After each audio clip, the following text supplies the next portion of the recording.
Hi అండి, అందరూ ఎలా ఉన్నారు? ఈరోజైతే నేను వడలు వేస్తున్నాను.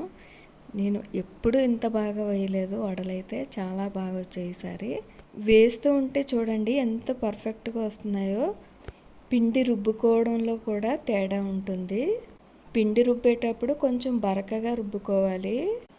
రుబ్బితే మనకి పట్టుకునేటప్పుడు చక్కగా మనకి రౌండ్ షేప్ అనేది కూడా వస్తుంది. ఈ పిండి గ్రైండ్ చేసింది అయితే నేను కాదు, మా పిండి గ్రైండ్ చేశారు. ఈ క్రెడిట్ అంతా ఆవిడదే. ఎంతైనా సీనియరే కదా, ఏదైనా ఆవిడ చెప్తూ ఉంటే నేను చేస్తూ ఉంటాను. ఈ రోజైతే వాళ్ళ ఇంటికి చుట్టాలు వస్తున్నారు, అందుకే నేను సాయం చేయడానికి వెళ్ళాను.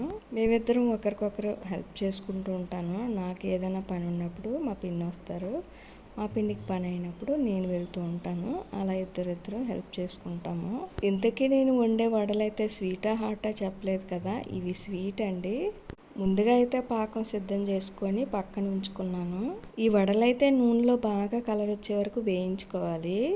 వేగిన తర్వాత ఈ వేడివేడిగా ఉండేటప్పుడే ఆ పాకంలో వేసుకోవాలి. ఆ వేడిగా ఉండేటప్పుడు వేస్తేనే తేనె బాగా పీలుస్తాయి. ఈ బెల్లంతో చేసిన వడలు కరకరలాడితేనే చాలా టేస్ట్గా ఉంటాయి, భలే ఉంటాయి.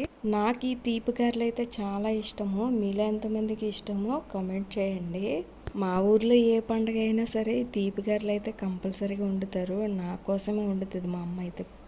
చూసారా, నేను వేసిన గారెలకైతే ఎంత తేనె అయితే పీల్చుకున్నాయో. చూస్తుంటేనే నోరు ఊరిపోతుంది. దయచేసి ఎవరు తప్పుగా కామెంట్ చేయకండి. ఏదో నా వంతు చిన్న ప్రయత్నం చేస్తున్నాను. వీలైతే సపోర్ట్ చేయండి. మీ అమ్మో, మీ అక్కో, మీ చెల్లో అనుకొని. వీడియో నచ్చితే లైక్ అండ్ సబ్స్క్రైబ్.